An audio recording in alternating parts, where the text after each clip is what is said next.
Mars rover, যার সম্পর্কে আপনাদের কারোরই অজানা বলে আমার মনে হচ্ছে না। এই মার্স রোভার মঙ্গল গ্রহে অবতরণ করে বিভিন্ন রকম তথ্য বা ডাটা খোঁজ করে। বন্ধুরা, আমরা কিন্তু সবাই জানি যে মার্স রোভার একটি রোবোটিক ভেহিকল যেটা মঙ্গলের ডাটা খোঁজ করছে।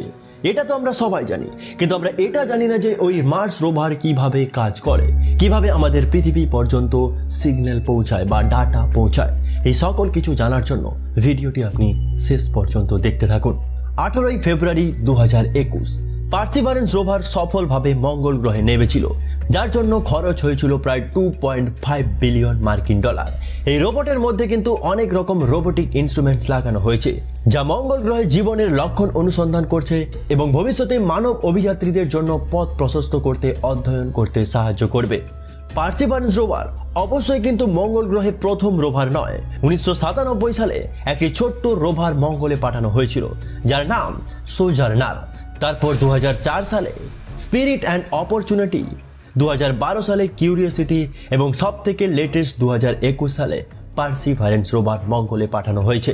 বন্ধুরা, আজকের এই ভিডিওতে আমরা যে রোভার সম্পর্কে জানতে চলেছি সেটি হচ্ছে পার্সিভারেন্স রোভার। এটি তৈরি করার জন্য এবং পরীক্ষা করার জন্য প্রায় 8 বছর সময় লেগে গেছে। এটি একটি পরিষ্কার ঘরে তৈরি করা হয়েছিল, যাতে ধুলোবালি বা অন্যান্য দূষক পদার্থ থেকে এটি মুক্ত থাকে। একে এমনভাবে তৈরি করা হয়েছে যাতে অন্য গ্রহে অন্য রকম বায়ুমণ্ডল বা অন্য রকম মাধ্যাকর্ষণ শক্তিতে এটি 100% কাজ করতে পারে।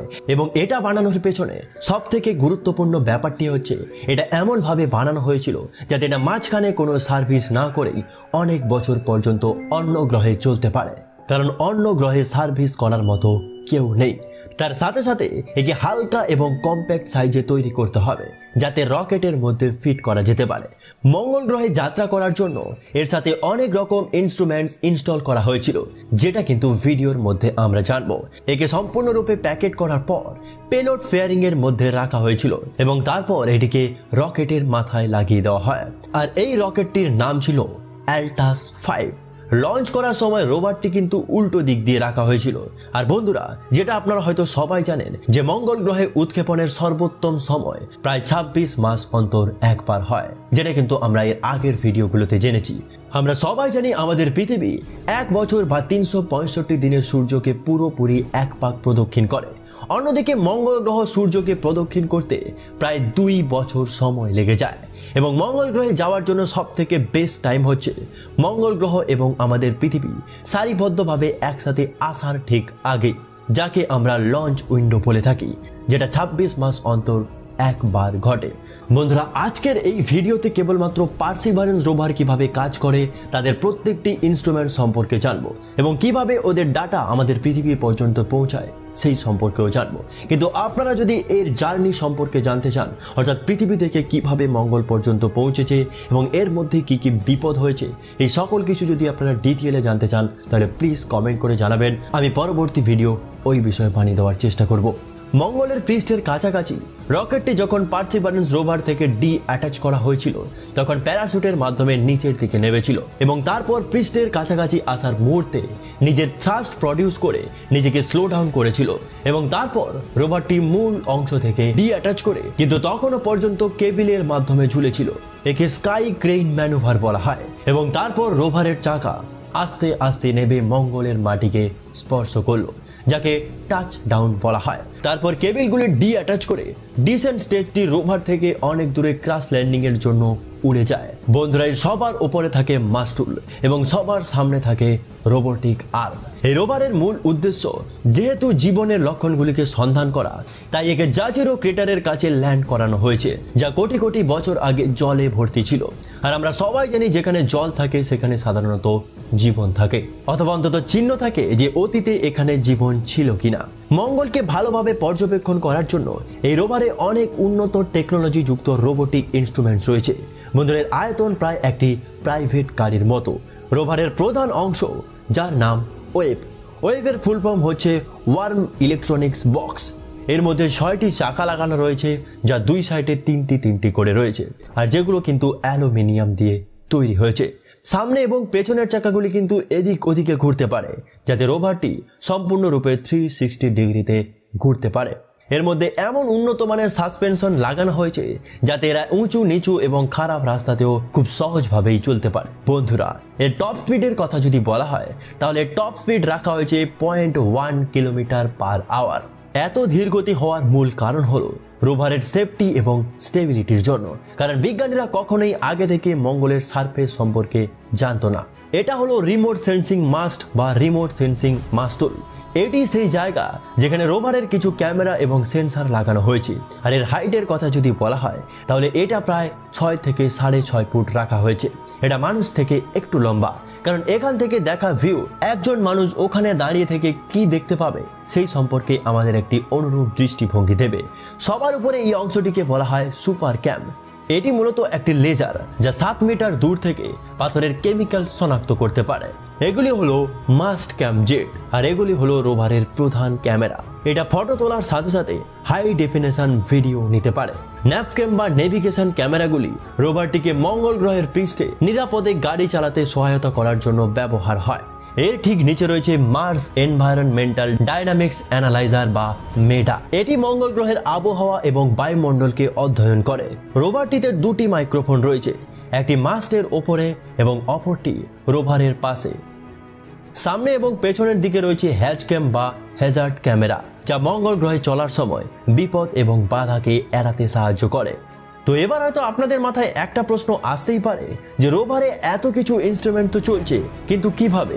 এগুলো চলার জন্য তো অবশ্যই ইলেকট্রিসিটি প্রয়োজন, আর এই ইলেকট্রিসিটি প্রডিউস করার জন্য এর উপরে radio isotope thermo electric generator বা আরটিজি রয়েছে। এটি একটি পারমাণবিক শক্তির উৎস যা তেজস্ক্রিয় উপাদানগুলিকে ক্ষয় করে তাপ উৎপন্ন করে, যা পরে বিদ্যুতে পরিণত হতে পারে। আগে কিছু রোভারে ইলেকট্রিসিটি উৎপন্ন করার জন্য সোলার প্যানেল ব্যবহার করা হতো, আর এখন সোলার প্যানেল ব্যবহার করা হয় না। এর কারণ হচ্ছে রাতে যেহেতু সূর্য থাকে না, তার জন্য এটি রাতের বেলায় কাজ করে না। আর আরও একটি ভয়ের ব্যাপার হচ্ছে এর উপরে যদি ধুলোবালি পড়ে যায় তাহলে সোলারটি আস্তে আস্তে কাজ করা বন্ধ করে দেয়। আর বন্ধুরা, এর জন্যই নতুন রোভারে আরটিজি ব্যবহার করা হয়েছে। এটি হলো রিমফ্যাক্স বা radar image for Mars top surface experiment, যেটি রাডার সিস্টেম ব্যবহার করে মঙ্গল গ্রহের পৃষ্ঠের নিচে প্রায় 9 মিটার পর্যন্ত ভূমি অধ্যয়ন করতে পারে। তারপরে রয়েছে মক্সি বা Mars oxygen in situ resource utilization experiment. এটি মঙ্গল গ্রহে কার্বন ডাই অক্সাইড নেয় এবং অক্সিজেন পরিণত করে, কারণ আমরা একবার মঙ্গল গ্রহে মানুষ পাঠানো শুরু করলে এই ধরনের প্রযুক্তি খুবই গুরুত্বপূর্ণ হয়ে উঠবে। এবং বন্ধুরা, রোভারের একদম সামনে রয়েছে রোবোটিক আর্ম, যেটা সত্যিই কিন্তু অনেকটাই বড়, আর এর সামনে কিছু উন্নত টেকনোলজি ইনস্ট্রুমেন্টস লাগানো হয়েছে। এটি হচ্ছে পিক্সেল বা planetary instruments for X ray lithochemistry, Watson বা white angle topography sensor for operation and engineering. এটি সূক্ষ্ম বিবরণ সহ পাথরকে দেখার জন্য আরও একটি শক্তিশালী ক্যামেরা। সেরোলক, এটি সূক্ষ্ম স্কেল ইমেজিং প্রদান করে। আর এর সব থেকে শেষে রয়েছে কোরিং ড্রিল। এটি ড্রিলিং এবং নমুনা সংগ্রহ করতে সক্ষম, যেটি কিন্তু রোভারের মাঝখানে সংগ্রহ করা হয়। প্রথমে মাটি বা পাথরের মধ্যে ড্রিল করে নমুনা সংগ্রহ করা হয়, আর তারপর নমুনাগুলিকে নিয়ে রোভারের ভেতরে স্থাপন করা হয়। আর বিভিন্ন রকম স্যাম্পেলগুলিকে বিভিন্ন রকম টিউবের মধ্যে রাখা হয়, যেগুলি পরে কোনো মিশনের মাধ্যমে পৃথিবীতে নিয়ে আসা হবে এবং পরে এগুলিকে বিজ্ঞানীরা পরীক্ষা নিরীক্ষা করে অনেক রকম তথ্য সংগ্রহ করতে পারবেন। এগুলো তো হলো ইনস্ট্রুমেন্টের কথা, কিন্তু বন্ধুরা, আপনি কি ভেবে দেখেছেন আমাদের পৃথিবীর সাথে কিভাবে যোগাযোগ স্থাপন করে এটি? যার সর্বোত্তম উপায় হলো মার্স রিলে নেটওয়ার্ক ব্যবহার করা, যা মঙ্গলের চারপাশের কক্ষপথে বেশ কয়েকটি উপগ্রহ নিয়ে গঠিত, যেটা কিন্তু রোভার যাওয়ার অনেক আগে থেকেই এগুলিকে উৎক্ষেপণ করা হয়েছিল। এই উপগ্রহগুলি সায়েন্টিস্টদের জন্য এবং মঙ্গল গ্রহে থাকা অন্যান্য রোভারগুলির সাথে যোগাযোগের জন্য ব্যবহার করা হয়। উদাহরণস্বরূপ, এই উপগ্রহগুলির মধ্যে একটিকে বলা হয় মার্স রিকগনিশন অরবিটার। তাই পার্সিভারেন্স রোভার থেকে আসা সিগন্যাল প্রথমে এই অরবিটারে যাবে, তারপর এখান থেকে পৃথিবীতে আসবে। পৃথিবীতে বিভিন্ন মহাকাশ সংস্থা সৌরজগৎ জুড়ে মহাকাশ যানের সাথে যোগাযোগ স্থাপন করার জন্য বিশাল স্যাটেলাইট ডিস্ক ব্যবহার করে, যা ডিপ স্পেস নেটওয়ার্কের অংশ। এই স্যাটেলাইট ডিস্কগুলির জন্য 3টি প্রধান অবস্থান রয়েছে: ক্যালিফোর্নিয়ার গোল্ডস্টোন, স্পেনের মাদ্রিদ এবং অস্ট্রেলিয়ার ক্যানবেরা। আমাদের পৃথিবী যেদিকেই মুখ করে থাকুক না কেন, এটি সর্বদা মঙ্গল গ্রহ বা আমাদের সৌরজগতের অন্যান্য দূরবর্তী স্থান থেকে সংকেত গ্রহণ করতে সক্ষম হবে। পার্সিভারেন্স রোভারের 3টি অ্যান্টেনা আছে, প্রথম UHF অ্যান্টেনা বা আল্ট্রা হাই ফ্রিকোয়েন্সি অ্যান্টেনা। এটি ওপরের স্যাটেলাইটগুলির সাথে সরাসরি যোগাযোগ স্থাপন করে। প্রাথমিকভাবে এটিকে প্রচুর পরিমাণে তথ্য পাঠাতে ব্যবহার করা হয়। দ্বিতীয়টি হচ্ছে হাই গেইন অ্যান্টেনা। এটা কিছু ডাটা ডিরেক্টলি পৃথিবীতে প্রেরণ করে। এবং তৃতীয়টি হচ্ছে লো গেইন অ্যান্টেনা। এটি পৃথিবী থেকে আসা ডাটা গ্রহণ করতে ব্যবহার করা হয়। বন্ধুরা, অবশ্যই কিন্তু আমরা একটা জিনিসকে ভুলে যেতে পারি না, যার নাম ইনজিনিউটি। এটি সেই হেলিকপ্টার যা রোভার সহ মঙ্গল গ্রহে পাঠানো হয়েছিল। তাহলে বন্ধুরা, সেটা কোথায় রাখা হয়েছিল? আপনি যদি প্রথমের দিকে লক্ষ্য করেছেন, তাহলে দেখতে পাবেন নিচে একটি স্টোর বক্সের মতো অংশ রয়েছে, আর এখানেই এই হেলিকপ্টারটিকে রাখা হয়েছে। মার্স রোভার অবতরণের ঠিক প্রায় 2 মাস পর প্রথমে উপরের কাভারটিকে খুলে দেওয়া হয়েছিল। তারপর এটিকে অ্যাটাচ করা হয়। প্রথমে পাগুলিকে নামানো হয়, তারপর আস্তে করে ছেড়ে দেওয়া হয়। তারপর যখন পার্সিভারেন্স রোভার আস্তে আস্তে সামনের দিকে এগিয়ে গেল, তখন হেলিকপ্টারে লাগানো সোলার প্যানেলের মাধ্যমে হেলিকপ্টার চার্জ হতে থাকলো।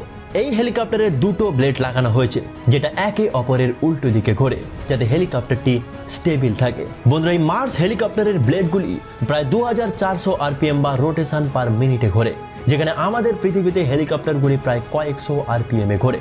এখানে এত বেশি RPM রাখা হয়েছে, এর কারণ হচ্ছে আমাদের পৃথিবীর তুলনায় এখানকার বায়ুমণ্ডলের ঘনত্ব অনেকটাই কম।